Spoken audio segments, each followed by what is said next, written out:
बिस्मिल्लाहिर्रहमानिर्रहीम अल्हम्दुलिल्लाहि वकफ़ा व सलामुन अला इबादिहिल्लज़ीना इस्तफ़ा। दुरूद भेजिए मोहम्मद।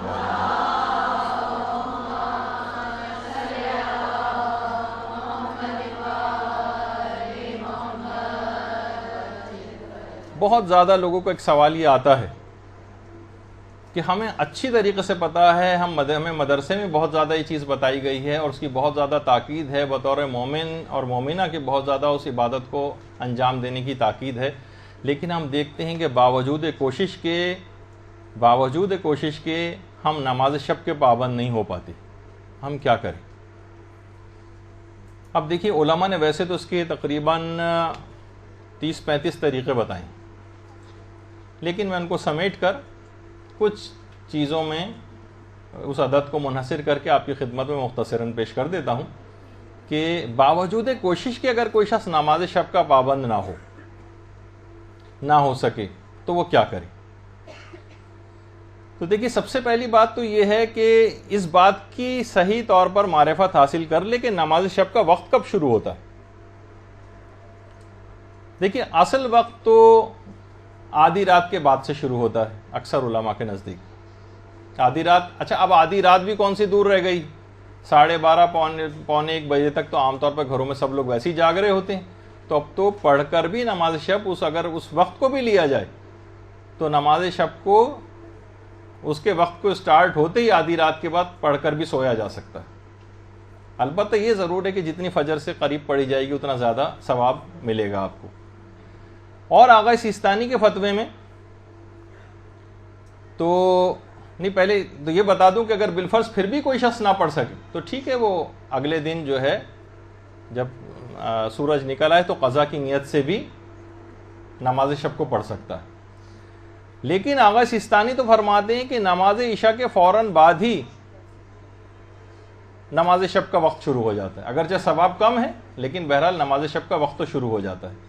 और नमाज शब का वक्त जब शुरू हो जाता है तो आप नमाज इशा के फ़ौरन बाद भी नमाज शब पढ़ सकती हैं। तो लिहाजा कि उसके बावजूद भी आप पाबंदी नहीं कर पाती तो ये बात समझ में आने वाली नहीं है कि जब आप वाजिब नमाज पढ़ रही हैं तो नमाज शब भी पढ़ सकती हैं। 11 रकत की नमाज है, 11 रकत ना पढ़ सकें आप जो 8 रकत पढ़ लें, आप 6 रकत पढ़ लें, आप 5 रकत पढ़ लें या 3 रकत पढ़ लें या 1 रकत भी पढ़ी जा सकती है। अलबत्ता उसी के एतबार से सवाब कम होता चला जाएगा।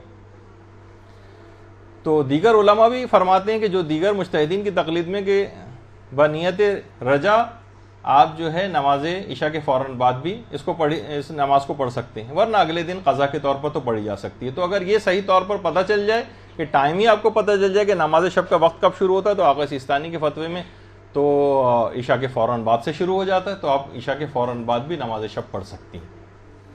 दूसरी चीज़ ये है कि अगर आप फ़ज़ाइल नमाज शब का मुतालिया कर लें, असल में ये होता है कि हमें फ़ायदे पता नहीं होते, कितना अजीम सवाब दिलवाने वाली ये नमाज शब है कि खुदा अपने फरिश्तों पर फ़ख्र व मुबाहत करता है। जिस वक्त आप नमाज शब के लिए खड़ी होती हैं, खुदा, रिवायात में है कि खुदा अपने फरिश्तों पर फ़ख्र व मुबाहत करता है कि देखो ये वो नमाज पढ़ रहा है जो मैंने इस पर वाजिब भी नहीं की।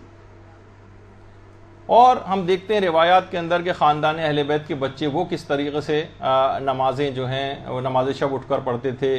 खुद मेरे अपने एक दोस्त हैं, वो खुद अब तो उनका बेटा माशाल्लाह से 22-23 साल का हो चुका है, लेकिन वो कह रहे हैं कि यानी जो अपनी ज़ौजा के मुताल्लिक़ कि वो इस हद तक ज़रा इस मामले में निस्बतन सख्त थी कि ये बच्चा जब जिस वक्त ये 4 साल का था, 4 साल की उम्र से ही नमाज शब तक के लिए उठा रही है इसको। यहाँ पर इसी इंचोली के अंदर रहने वाले एक मोमिन की ज़ौजा की बात हो रही, और वो बच्चा माशाल्लाह यहाँ पे हमारे मदरसे में पढ़ चुका, उसके बाद बड़े दीनी मदारिस में भी गया और वहाँ पे पढ़ा भी रहा है।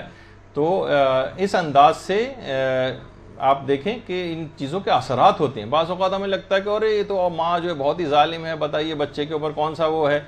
और भी तो बच्चों के ऊपर बहुत सारी ऐसी चीज़ें उनके मुज़िर से सेहत चीज़ें हैं, आप जो उनको खाने को दिलवाते हैं उनके लिए बहुत सारे उनके ऊपर सख्तियाँ, स्कूल के सिलसिले में ज़बरदस्ती वो सो रहा होता है, रात को वैसे भी देर से सोया और सुबह सुबह उसको स्कूल तैयार करके रो रहा है, चिल्ला रहा है, तब भी आप भेज रहे होते हैं, लेकिन उस वक्त तो हम सख्ती के कायल नहीं होते। ठीक है, बच्चे के ऊपर उस लिहाज से सख्ती नहीं करनी चाहिए, लेकिन हमें बाज़ औक़ात उन सख्तियों के नताइज भी पॉजिटिवली हमें नज़र आते हैं।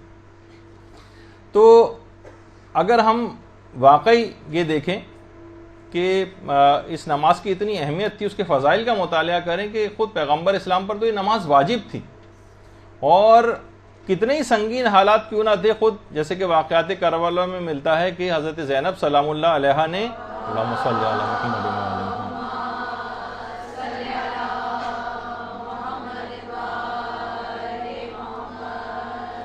ने भी पूरे सफ़र असीरी में भी इस नमाज को फरामोश नहीं किया। तो अगर हम फ़ज़ाइल का मुताला कर लें तो ख़ुद ब खुद दिल हमारा राग़िब होगा कि हम नमाज शब उठ कर पढ़ें। फिर उसके बाद अगर हम सहर खेसी के फ़ज़ाइल की मारिफत हासिल कर लें, ये बहुत ही अहम तरीन चीज़ है। और जो शख्स भी, उलमा कहते हैं, सैर व सलूक के मनाजिल तय करना चाहता है, परवरदिगार की तरफ बुलंद होना चाहता है, क़ुर्ब परवरदिगार हासिल करना चाहता है, जन्नत को बहुत आराम से हासिल करना चाहता है, उसके लिए ज़रूरी है कि वो सहर खेज़ी करे। और सहर खेज़ी के मायने हैं नमाज फ़जर से 2 घंटा पहले उठना, जो कि हमारे सोने का टाइम होता है, वो असल में उठने का टाइम है। तो बहरहाल सहर खेज़ी के भी अगर फ़ज़ाइल की मारिफत हासिल कर ली जाए, इसके फ़ायदे आप पढ़ें किताबों में, जो हम पुरानी सीनियर तालिबात को तो अक्सर व बेशतर बता चुके हैं दुरूस में, नई तालिबात के हवाले से उनको जो बाद में लेक्चर्स होंगे उसमें भी चीज़ें आएंगी। तो सुबह सवेरे उठने के जो हर तरह का रिस्क तकसीम होता है। रिस्क को लोग समझते हैं कि शायद ये पैसों वैसों या माली एतबार से, नहीं, हर तरह का तौफीक़ात का रिस्क तकसीम होता है सुबह के वक्त। यानी जितनी आप सुबह उठकर और इंसान जागेगा तो मालो दौलत के अलावा और तमाम इल्म भी जो है तौफीक़ात के अंदर और रिस्क के अंदर शामिल है। हर तरह की चीज़ें इसके अंदर आ जाती हैं, रिस्क का वसी मफ़हूम है। अच्छा, फिर उलमा ये फरमाते हैं कि एक तरीक़ा ये भी हो सकता है कि आप दिन में ज़्यादा सोने से इज्तिनाब करें। दिन में ज़्यादा सोने से इज्तिनाब, दिन में अक्सर आप घंटों घंटों के लिए सो जाती हैं, फिर रात को देर तक जागती रहती हैं, उसके बाद सोती हैं तो नमाज फ़जर के लिए आँख नहीं खुल पाती। तो इस वजह से भी लोगों की नमाजें जो हैं वो मिस हो जाती हैं, नमाज शब। तो दिन में ज़्यादा सोने से इज्तिनाब किया जाए। और उलमा अगला तरीक़ा बताते हैं कि अगर दाएँ पहलू के बल सोया जाए। लोग कहते हैं भाई हम तो करवटें बदलते रहते हैं। तो जो ख्वाबों की गुफ्तगू आई थी एक जो सीनियर तालिबात के लिए, उस ताबीर के हवाले से, तो उसके अंदर भी था कि दाएं करवट सोएं। तो उसके अंदर भी ये बात हुई थी कि पहले आप दाएं करवट से इब्तदा करें, फिर एक और थोड़ी देर बाद करवट बाई ले लें, और उसके बाद फिर दोबारा दाएं करवट लेके फिर आप उसी के अंदर सो जाएं, कोशिश करें। तो इस तरह ज़रा करवटें लेके और अंगड़ाइयाँ वगैरह लेके जो बिस्तर पे होता है वो वाली भी ख्वाहिश पूरी हो जाएगी, और बहरहाल दाएँ पहलू के बल भी सोया जा सकेगा। तो जो दाएं पहलू के बल सोता है उसके मुताबिक मिलता है कि उसको नमाज शब के लिए उठना बहुत आसान हो जाता है। अच्छा, इसी तरह से अगर कोई शख्स बावजू होकर सोने की आदत डाले, उसके लिए भी नमाज शब के लिए उठना आसान, यानी पाको पाकीज़ा हालत में सोना, बावजू होकर सोना, इसकी जब भी आप आदत बना लें थोड़े दिन तक तो आप देखेंगे ज़रा आपको परेशानी होगी, लेकिन उसके बाद ऐसी आदत हो जाएगी कि बग़ैर वज़ू के सोना आपके लिए मुश्किल हो जाएगा। तो बावजू होकर सोना। इसके अलावा उलमा फरमाते हैं कि तमाम गुनाहों से, ख़ास तौर पर झूठ से अगर आप इज्तिनाब करें, क्योंकि रिवायात में आया कि झूठ बोलने वाला नमाज शब से महरूम हो जाता है। अच्छा, अब एक सवाल आयतुल्लाह सिस्तानी से भी पूछा गया कि हम बहुत से ऐसे झूठ बोलने वाले हम तो रह रहे हैं ना उनके साथ, वो नमाज शब भी पढ़ रहे हैं और झूठ भी बोलते हैं, जबकि हम रिवायात में पढ़ते हैं कि झूठ बोलने वाला नमाज शब से महरूम होता है। ये क्या वजह है? तो आगा सिस्तानी ने कहा कि इसकी बहुत सी वजूहात हो सकती हैं। हो सकता है कि जिसे आप झूठ समझ रहे हो वो झूठ ना हो, वो तोरिया कर रहा हो। तोरिया एक चीज़ है जो नया ग्रुप तो भी नहीं समझेगा, लेकिन जब वो झूठ के मसाइल वगैरह उनको हमारे कोर्स सिलेबस में है वो पढ़ाए जाएंगे तो उसके अंदर उसकी तफसील आएगी। जू माने जुमला वो इस्तेमाल कर रहा हो जो सरीहन झूठ ना हो, तो एक तो कैफियत ये भी हो सकती है। दूसरा हो सकता है कि वो फरमाते हैं कि इससे कोई ख़ास झूठ मुराद हो कि जो कि, क्योंकि आप देखें कि रोज़े की हालत में भी हर झूठ से रोज़ा बातिल नहीं होता, बल्कि खुदा और रसूल और इमाम पर झूठ बांधने से बातिल होता है। तो हो सकता है कि यहाँ पे भी वो फला झूठ बोलेगा, अगर कोई जो रिवायत में तस्करा नहीं हुआ, कोई ख़ास झूठ इससे मुराद हो कि उस झूठ को बोलने के नतीजे में इंसान नमाज शब की तौफीक से महरूम हो जाता हो। ये रिवायत में अलबत्ता तस्करा नहीं हुई। और ये भी आयतुल्लाह सिस्तानी ने फरमाया कि हो सकता है कि रात के वक्त झूठ बोलना इससे मुराद हो, कि जो शख्स रात में झूठ बोलता है वो, क्योंकि नमाज शब का भी ताल्लुक रात से है, तो वो इस रात की इबादत की तौफीक उसको नहीं मिलेगी और महरूम हो जाएगा। या हो सकता है रात के किसी खास वक्त में झूठ बोलना मुराद हो, कि उस मखसूस पर्टिकुलर टाइम पे अगर कोई शख्स झूठ बोलेगा तो वो नमाज शब की तौफीक से महरूम हो जाएगा। तो बहुत सारे एहतमालात हैं इसके अंदर, लेकिन बहरहाल कि आम तौर पर ये कि गुनाहों की वजह से इंसान नमाज शब नहीं पढ़ पाता है, तो गुनाहों से अपने आप को बचाए, अलल खुसूस झूठ से, क्योंकि रिवायत में आया कि झूठ बोलने वाला नमाज शब से महरूम हो जाता है। फिर एक चीज़ और है कि रात को ज़्यादा खाने से इंसान इज्तिनाब करे रात को, और आमतौर पर हम देखते हैं कि सबसे हैवी मील लोग आमतौर पर रात ही को खाते हैं। तो फिर ये कि उस लिहाज से मुनासिब नहीं है कि रात को ज़्यादा खाया जाए, क्योंकि रात को ज़्यादा खाना नमाज शब के उठने से आपको महरूम कर सकता है। कुछ उलमा ये भी फरमाते हैं कि सोते वक्त इंसान भारी लिहाफ और कंबल इस्तेमाल ना करे अगर वो उठना चाह रहा है, क्योंकि भारी लिहाफ और कंबल वो आपको मज़ीद सुलाए रखेगा, इसको इज्तिनाब करें इससे। इसके अलावा हलाल रोज़ी ये नमाज शब को उठाती है। मशकूक माल या हराम माल, अगर ऐसी किसी की जॉब के ऐसे ज़राए हैं उसके अंदर ऐसा हराम शामिल हो जाता है जिस पे बहुत ज़्यादा तवज्जो देने की ज़रूरत होती है, कि मसलन हम कोई प्राइवेट जॉब कर रहे हैं और उसके जो टाइमिंग्स हैं उस पर हम नहीं पहुँचे हैं और उसके बाद पूरी हम मसलन सैलरी लें, तो सैलरी का उतना हिस्सा, सारे मुज्तहिदीन के फतावे हैं कि उतना हिस्सा उसका लेना वो हराम हो जाएगा आपके लिए। और वो हराम माल जब आपके जिस्म के अंदर जाएगा तो आपके वो तमाम असरात रखेगा, आपकी तौफीक़ात को सल्ब करेगा। तो फ़कत रिज़्क़ हलाल खाएं, उससे भी आप नमाज शब के लिए उठते हैं। इसके अलावा उलमा फरमाते हैं कि अच्छा अलार्म क्लॉक जो है वो आप खरीदें बाकायदा। आप ऐसा कि जैसे बहुत से होती है ना, बटरन करके एक आवाज़ बजती है, पूरा मोहल्ला तक उससे उठ जाता है। यानी कोशिश करें, एक तो ये कि बहुत म्यूज़िकल किस्म के होते हैं जिससे मज़ीद अच्छी नींद आने लगती है, वो ना हो, बल्कि इस किस्म के हों। और बल्कि मैंने शायद सीनियर क्लास जो है बैठी हुई उसको बताया भी था कि मेरे अपने एक दोस्त थे कि जो कि नमाज फ़जर के लिए उठने में बड़ी परेशानी होती थी, बहुत गहरी नींद होती थी और हमेशा अलार्म बंद करके सो जाते थे। तो उन्होंने ये किया था, बाकायदा एक पिंजरा ख़रीदा था, उस पिंजरे के अंदर अलार्म क्लॉक रखा था, फिर उसकी चाबी किसी ऊपर 2 छत्ती पे जाके रखी थी और इतना तेज़ बजता था कि पहले वो जाते थे, चाबी उतारते थे, पिंजरा खोलते थे, उसके बाद वो बंद करते थे उसको, फिर कहीं जाके उनके उस दौरान नींद गायब हो चुकी होती थी। बहरहाल मुख्तलिफ तरीक़े हैं इसके। तो अच्छा अलार्म क्लॉक ख़रीदना, ये भी नमाज शब के लिए आपको उठाएगा। हल्की फुल्की सी आवाज़ों वाले, म्यूज़िकल आवाज़ों वाले, इनसे शायद काम ना बने। उसके बाद उलमा फरमाते हैं कि अगर आप सिरहाने कुछ अपने पानी रखें, जैसे ही आपकी आँख खुले और फ़ौरन पानी छींटे अपने चेहरे के ऊपर डाल दें तो आपकी नींद और सुस्ती गायब हो जाएगी। कुछ तो देखिए, इतना ही बड़ी सादत हासिल करने जा रहे हैं। एक एक नमाज शब के 70 फ़ायदे एक ही रिवायत के अंदर इमाम ने बयान की। कितने ज़्यादा सवाब वाली चीज़ें हैं, कैसे हम इसको मैदान क़यामत में जाके पता चलेगा कि अफसोस नमाज शब के पाबंद ना हो सके और इतना बड़ा अजर व मुकाम लोग नमाज शब के ज़रिए हासिल कर गए। तो पानी कुछ सिरहाने रखें और जैसे ही आपकी आँख खुले फ़ौरन उसमें हाथ डुबो के अपने चेहरे पे छींटे मार लें, उससे आपकी सुस्ती दूर हो जाएगी, नमाज शब के लिए उठना आसान हो जाएगा। फिर उलमा फरमाते हैं कि इब्तदा नमाज शब के लिए कम रकात से शुरू करें और तदरीजन बढ़ाएं। 1 रकत से शुरू करें, पढ़ती नहीं 1 महीने तक 1 रकत। 1 रकत कुछ भी नहीं, सिर्फ अलहम्द पढ़नी है, रुकू सिजदा तशहुद सलाम, नमाज ख़त्म। 1 रकत, फिर उसके बाद 3 रकतें कर दें, फिर 5 कर दें, फिर इस तरह 7, फिर 9, फिर 11, इस तरह से अपनी जो है आप बढ़ा सकती हैं। और फिर इंशाल्लाह जब आदत हो गई तो फिर आप खुद ही देखेंगे कि आपको उसके बगैर मज़ा ही नहीं आएगा सोने में। अच्छा, तदरीजन उसको बढ़ाएं, इब्तदा कम रकात से करें और फ़ौरन नहीं कि अगले दिन से आपने बढ़ानी शुरू कर दी, नहीं, पाबंद हो जाए। 1 महीने तक करती रहें आप ऐसी 1 रकत और फिर तदरीजन उसको स्लोली एंड ग्रेजुअली बढ़ाती जाए। अच्छा, अगर आप नमाज शब के लिए ना उठ सकें तो अगले दिन क़ज़ा ज़रूर पढ़ें। उसकी नहीं उठे, ठीक है, दिन में किसी वक्त आपने क़ज़ा पढ़ ली, अगले दिन क़ज़ा के तौर पर भी नमाज शब पढ़ी जा सकती है। तो इस तरह से ये होगा कि आपको गिल्टी के भाई नमाज शब तो मुझे पढ़नी ही पड़ी, तो क्यों ना मैं उसके जो वक्त है उसी के अंदर पढ़ लूँ। रात ही को मुझे पढ़ लेनी चाहिए थी, 2, 4, 5, 10, 20, 30 दफ़ा होगा, उसके बाद खुद ब खुद आपको रात के वक्त नमाज शब अदा पढ़ने की आदी हो जाएंगी, तो क़ज़ा की तरफ फिर नहीं जाएंगी। कुछ उलमा फरमाते हैं अगर आप नमाज शब के लिए ना उठ सकें तो अपने नफ्स को शरई सज़ाएँ दें।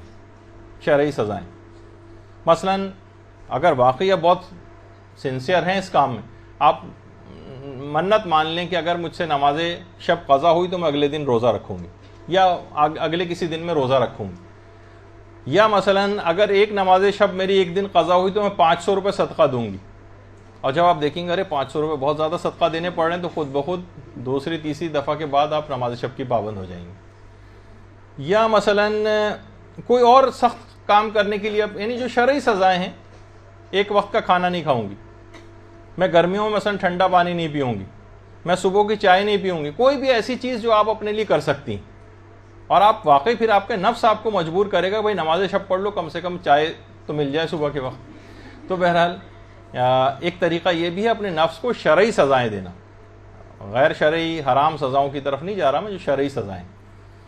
और एक और चीज़ उलमा ये फरमाते हैं कि लोग एक दूसरे को नमाज शब पढ़ने के लिए कायल करें। जो नमाज शब पढ़ता है वो अपने दोस्तों से, अपने अजीज़ व क़ारिब से, रिश्तेदारों से, बुजुर्ग बच्चों से पूछे बेटा तुम नमाज शब क्यों नहीं पढ़ते हो, तुम्हें पता नहीं तुम तालिब इल्म हो, नमाज शब पढ़ने से हाफ़ज़ा कवी होता है, नमाज शब पढ़ने से इल्म की इस्तेदाद पैदा होती है, नमाज शब पढ़ने से ये होता है वो होता है, सवाब फ़ायदे गिनवाएं, उसको सहूलियात और आसानियाँ बताएं कि एक रकत तुम पढ़ सकते हो तो एक रकत पढ़ने में क्या है, नमाज शब चलते फिरते भी पढ़ी जा सकती है। लेने जा रहे हैं ब्रेड और डबल रोटी वगैरह खरीदने, बच्चे को भेजा जाओ नमाज शब पढ़ते हुए जाना, रास्ते में रुकू सिजदा आँख के इशारे से करे, आराम से नमाज शब पढ़े, मोटरसाइकिल पे गाड़ी में चलाते हो तो नमाज शब पढ़ी जा सकती है। तो लोगों को कायल करना चाहिए एक दूसरे को, क्यों नहीं पढ़ते हो, बहुत आसान है। और जब फिर लोग इसके वो देखेंगे वाकई इसके बुजुर्ग इसमें बोलेंगे, मसला ये कि लोगों ने बोलना छोड़ दिया। अच्छा, फिर उसके बाद अगला तरीका कि नमाज शब के लिए उठाने में लोग एक दूसरे से ताउन करें। आप क्यों अपनी किसी सहेली से नहीं कहती हैं कि भाई रोज़ाना हर वक्त तुम 20 मैसेज तुम करती हो, तुम मुझे फ़ोन करती हो, तुम नमाज शब के वक्त पे मुझे क्यों नहीं उठा देती। आप ऐसी दीनदार जो आपकी सहेलियाँ उनको आप ताकीद कर सकती हैं, किसी रिश्तेदार को कह सकती हैं कि भाई मुझे नमाज शब के लिए ज़रूर उठाना, फ़ोन करो मुझे, मैं हर सूरत में उठना चाहती हूँ। लोग एक दूसरे को उठाएँ, फ़ोन करें, एक नेकियों में एक दूसरे से ताउन की कैफियत पैदा हो, तो इससे क्या होगा, नमाज शब के लिए उठना आसान बनाया जा सकेगा। और अगला तरीका जो उलमा ने बयान किया है वो याद मौत जो है वो तौफीक नमाज शब का सबब बनती। मौत के मुतालिक ज़्यादा से ज़्यादा अपनी मालूमात को बढ़ाएं, मौत के मुतालिक ज़्यादा से ज़्यादा कैफियत। खुद हमारे उस्ताद मोहतरम मौलाना सादिक हसन साहब क़िबला बहुत ज़्यादा मौत के ऊपर गुफ्तगू फरमाते थे, और अभी तक उनकी कोशिश ये होती है कि वाकई वो एक ऐसा जिक्र है कि हर शख्स को उस कैफियत से गुजरना है, हर शख्स के लिए वो बहुत तासुर रखता है, उसके अंदर मुतासिर होता है वो शख्स उन तमाम बातों को सुनकर। तो बहरहाल कोशिश ये करें कि खुद यहाँ पे जो सीनियर तालिबात हैं उनके भी यहाँ पर मौत की पूरी सीरीज़ मरहलेवार जो हो चुकी है उसकी DVDs वगैरह भी अवेलेबल हैं, वो भी लेके सुन सकती हैं। तो मौत की याद जो है वो नमाज शब के लिए आपको तौफीक का सबब बनती। और इसी तरीके से रोज़ाना सोते वक्त अपना मुहासिबा करना, इंसान मुहासिबा करे कि भाई तुम क्या, तुम्हारी ज़िंदगी का मकसद है, तुम तेज़ रफ्तारी के साथ मौत की तरफ बढ़ते चले जा रहे हो और इतने अहम तरीन मुस्तहब की तरफ तुम्हारी तवज्जो नहीं, तुम नमाज शब नहीं पढ़ते हो। अपने आप को इंसान मुहासिबा करे तो 2-4 दफ़ा इस तरह से अपने आप को बुरा भला कहेगा, तो उसके बाद हफ्ते 1.5 हफ्ते के बाद खुद ही उसका दिल राग़िब होने लगेगा कि मुझे इस इबादत को अंजाम देना शुरू कर देना चाहिए, चाहे वो कम रकात से इब्तदा करें लेकिन शुरू तो हो जाएगी कम से कम। इसी तरह उलमा फरमाते हैं कि अगर दिन में इंसान बहुत ज़्यादा हंसी मजाक कर रहा है या लाहव लाइब के अंदर मसरूफ़ है या मौसीकी और गाने वगैरह सुन रहा है, तो उससे भी नमाज शब की तौफीक सल्ब हो जाती है। बहुत ज़्यादा हंसी मजाक करना, बहुत ज़्यादा लाहव लाइब के अंदर मसरूफ़ रहना, क्योंकि ये तमाम चीज़ें दुनिया की तरफ माइल करती, जबकि नमाज शब आखिरत की तरफ माइल करती। तो जितनी हुब्बे दुनिया बढ़ती चली जाएगी इन तमाम कामों के करने के नतीजे में, उतना नमाज शब से इंसान गाफिल होता चला जाएगा। तो कोशिश करें कि मौसीकी, टीवी की आवाज़ को बार बार म्यूट करने की जो है वो आदत डालें, मौसीकी कानों के अंदर ना जाए, गानों की आवाज़ें कानों के अंदर ना जाएं और अच्छी आवाज़ें कानों में जाएं, तो फिर ये नमाज शब की तौफीक मिलेगी। और जब एक दफ़ा तौफीक आपको मिल जाए, उलमा फरमाते हैं अगर आप नमाज शब पढ़ने लगें तो आप शुक्र परवरदिगार अता करें, ला इन शकरतुम ला अज़ीदन्नकुम। जब आप शुक्र करते हैं तो परवरदिगार नेमतों में इजाफा करता है। अभी आपको तौफीक मिली थी ना नमाज शब की, आपने पढ़ी, अब आपने शुक्र खुदा अंजाम दिया कि मैंने परवरदिगार शुक्र है कि मैंने नमाज शब मैंने पढ़ी है, तेरा मैं शुक्र अदा करती हूँ, तो परवरदिगार अपनी इस नेमत में इजाफा करेगा और आपको बार बार तौफीक़ात मिलेंगी नमाज शब पढ़ने की। तो उस तरह खुद ब खुद आपकी तवज्जो होती चली जाएगी नमाज शब की जानिब। इसी तरह से उलमा ये भी फरमाते हैं कि सोने से पहले के जो अज़कार हैं इनको आप पढ़ने पर मुदावमत करें, यानी हमेशा पढ़ें। कुछ सोने से पहले कितने सारे अमल हैं, अमलियात हैं जो कि बाकायदा वो खुद इस बात का सबब बनते हैं, वो दुआएं, वो आमाल, वो सूरे, वो आयात जो सोने से पहले पढ़ी जाती, वो 6 आयात जो ख़ास तौर पर आयतुल्लाह जवाद मलकी तबरेज़ी जो इमाम खुमैनी के इरफानियत के उस्ताद थे, उन्होंने कहा कि इन 6 आयतों को पढ़ने सोने से पहले पढ़ने से मैंने आइमा मासूमीन की ज़ियारत का शरफ़ हासिल किया। अल्लाहुम्मा सल्ली अला मुहम्मद व अला मुहम्मद।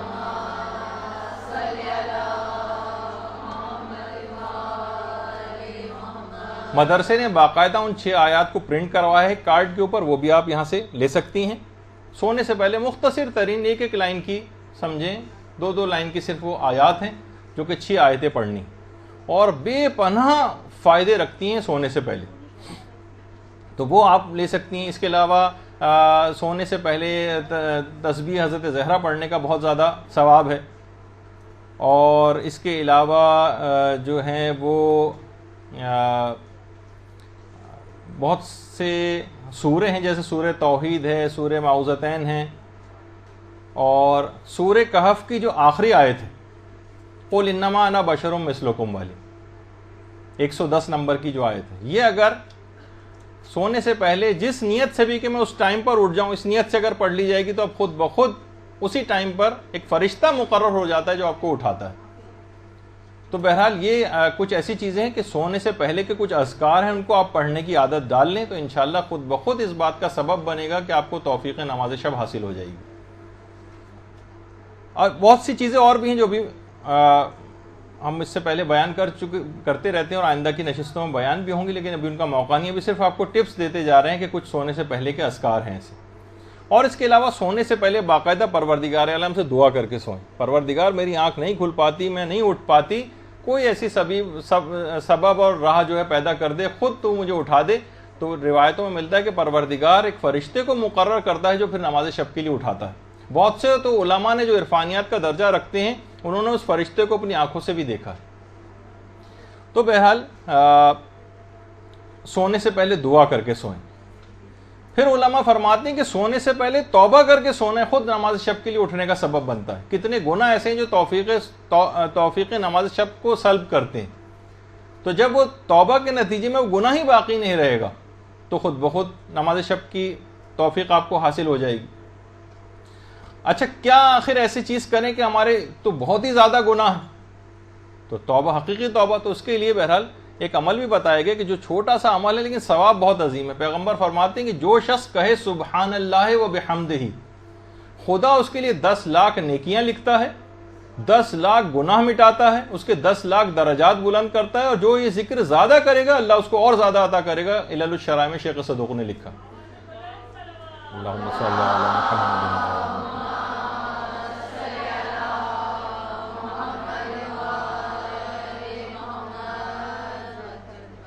तो जब 10 लाख गुना परवरदिगार आलम मिटा रहा है और कई दफ़ा आप दिन में इसको पढ़नी सुबहान अल्लाह व बिहम्दे, कितनी देर लगेगी?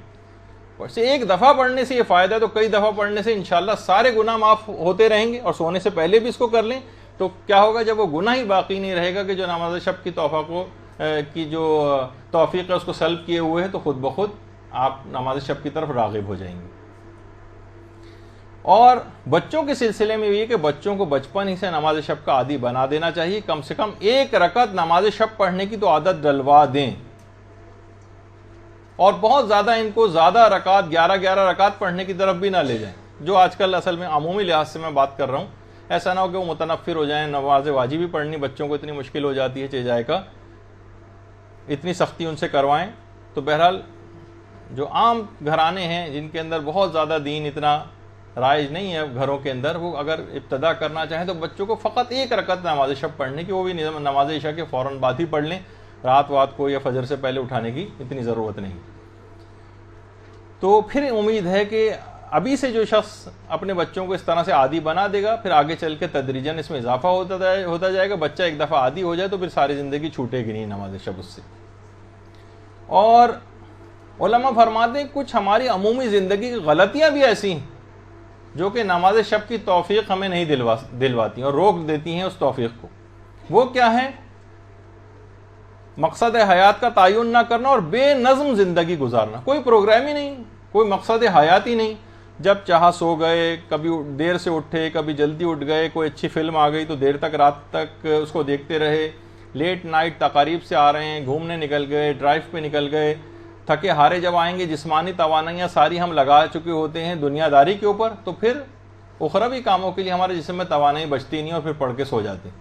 ये बेनज़्म ज़िंदगी गुजारना, किसी मकसद हयात का इंतखाब ना करना, ये सब इन तमाम चीज़ें ऐसी हैं कि जो कि ये लाइफस्टाइल जो हमने अपना बनाया हुआ है ना, ये बहुत सारी तौफीक़ात को सल्ब किए हुए।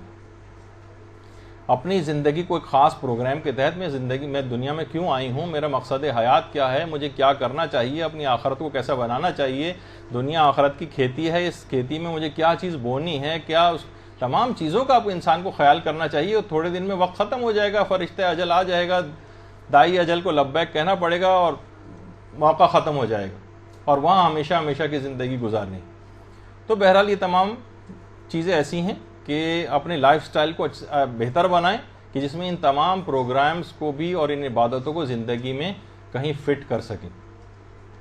फिर कुछ उलमा कहते हैं कुछ ग़िज़ाएँ ऐसी हैं जिसका भी तज़किरा हुआ कि जो रात को सोने से ख़ास तौर पर उसमें मुरग़्ग़न ग़िज़ाएँ, ठीक है, वो आप दोपहर में कभी कर लें, रात में ज़रा निस्बतन सादा किस्म की ग़िज़ा खाएँ, और वरना वो चीज़ें आसाब को बहुत ज़्यादा सुस्त कर देती हैं, सकील ग़िज़ाएँ, और फिर ये होता है कि फिर आप सोते रह जाते हैं, फिर आपको तौफ़ीक़ नहीं मिल पाती।